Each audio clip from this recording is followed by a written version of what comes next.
if we can gauge grief without someone saying they're sad, if we can gauge happiness without someone saying they're happy, Wow. do you not think we can gauge love without someone saying that we love them? Wow. They can feel it. And if we Yeah. don't have it, we cannot provide it. Mm. And that source of love must come from an everlasting place. And Ghazali says this, rahimahullah, Imam Ghazali.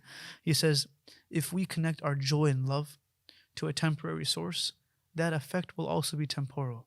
So work, family, even family, for us, even though because everyone has to leave, it has to come from an everlasting source for it to be everlasting. And that source is only Allah subhanahu wa ta'ala. So that they have to be able to feel it. In Sirah, we only find 2 times the Prophet actually told people that he loves them from the men. Right? One was Zayd ibn Haritha, and one was Mu'adh ibn Jabal. Like he actually told them that I love you. But every single person felt that they were more beloved to the Prophet than the person sitting next to them. Yeah. And this can be found in the story of Amr ibn As, who his entire life is actually fighting against the Prophet as the leaders of Quraysh. He was actually sent to Habasha to pull the Muslims back when they went for migration in the 5th year of Nabuwah. The entire life and he became Muslim in the 6th to 7th year of Hijrah. So he only lived as a Muslim for 2 to 3 years with the Prophet. Okay, so he's only there for a little while. And this narration takes place a few months after he becomes Muslim. So you can imagine where he's coming from. Like he's a new dude. He's not only a new person, he's a person that was actually on the opposite end for the longest time. One of the enemies. Right? Extreme. Extreme opposite. And when they start talking about who the Prophet loves the most, like, yo, man, the Prophet loves me more than all you guys. It's like, you just became Muslim. Like, what do you mean? Like, no, I can, if you don't believe me, I'm confident enough to ask. A lot of times we can make claims, but we're not confident enough to ask. Verify those claims. Like, we don't want to verify, maybe it is, maybe. Check Google. No, I don't want to check Google. We'll check tomorrow, because you may be wrong. He was so confident. He was ready to put his respect on the line. And he went and he asked the Prophet, Man ahabbu an-nasa ilayka ya Rasulullah.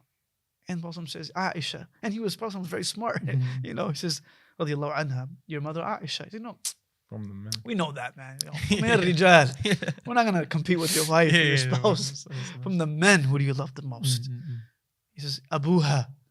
And even that, he referred to her. He didn't say Abu Bakr. He said Abuha. Like it's back to her. Her father. It's okay, Abu Bakr, we all know. He is who he is. Who's after that? Where do I? Or Umar. Then who? Then Uthman. Then he said, I stopped asking. Because I felt bad. If I keep asking, I may come at that. Because the Prophet's not going to lie. He will joke, but he won't lie. But the fact that he could feel that way without the Prophet telling him that I love him shows you how much people can feel loved just by our presence around him without us having to say much. A lot of times we'll say all the words, but the person will still not feel loved. That becomes from our relationship with Allah subhanahu wa ta'ala. We build our relationship with Allah not only for ourselves, we build it for others, right? It's not a selfish relationship. It's actually a relationship that should be giving to others. I think that comes back down to the first commandment of Prophet Muhammad, Iqra Muhammad, Iqra, read, so that the people may know what is greater than they may know of themselves already. And it's through learning as well, especially that really comes into light and into effect. That's powerful. And also, I guess this comes back to the point of, make this bond that we have for the sake of Allah. I apologize. I hope I answered your question. No, you did. You definitely did. I feel like love that's why I'm not a good host. I end up speaking more than I ask. But love is definitely one of the foundation blocks for building a community, inclusive community. And at the same time, it has to be tied back to Allah, as we read in the Quran, وَاعْتَصِمُوا بِحَبَلِ اللَّهِ جَمِيعًا. Like, hold together to the rope of Allah. Under the title of فَعْلَمْ أَنَّهُ لَا إِلَهَ إِلَّا اللَّهُ. And know that there is no God but Allah. But at the same time, وَلَا تَفَرَّقُوا. Like right after that, it says, and don't divide. Like, right? Everyone hold together, love one another, but don't divide. It's not Imam Shafi rahimahullah. He would have these debates with people. And after the debate, he would come to the person and say, hey man, want to go have some lunch? And the guy's like, yo, you just slammed me, man. Like, openly, you want to have lunch with me? He said, can we not still be friends and disagree? Right? It's okay. Like, it's not a big deal. I heard one story. I don't know how authentic it is, but I heard that he had a big debate with someone. You can verify it probably. And then he knocked on the door of the guy's house and they asked him, who's at the door? He says, Muhammad ibn Idris. And he goes, I thought of everyone named Muhammad ibn Idris and I couldn't think of anyone.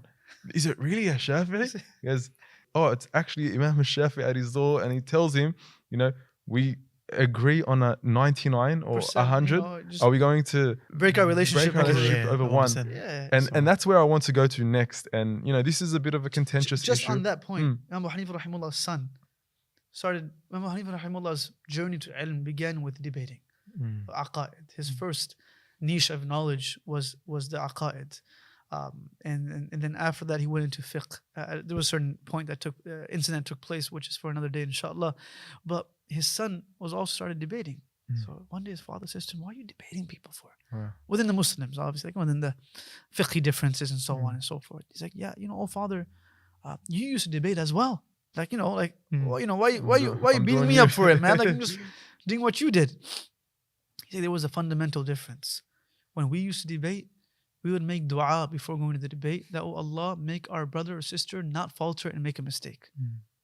And you all, when you debate, you're just waiting for the other person to slip so you can jump on them. Right? So when Imam Shafi'i rahimahullah is going to the person's house after he stomped on him pretty much out of love, and he's still showing him respect, that person feels valid. That person still feels okay with his opinion, and he's all right.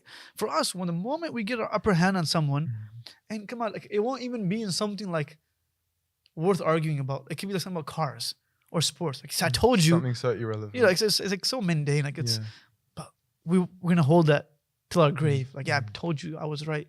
And all of us youngsters are culprits of this. And I'm not saying this. That wasn't a parable for modern times. I don't know. It's just like we're all like struggling with it. In today's day and age, rampant with cancel culture, like no respect for scholarship, calling out this person, calling out that person over that's where all faults begin, is the misuse of your tongue. Sorry, I didn't cut you off. Most minute of differences are ready to hold grudges. And I guess this really speaks volumes of what brotherhood actually means. If your idea of brotherhood is we have to agree on 100% of things, you will have no brothers left.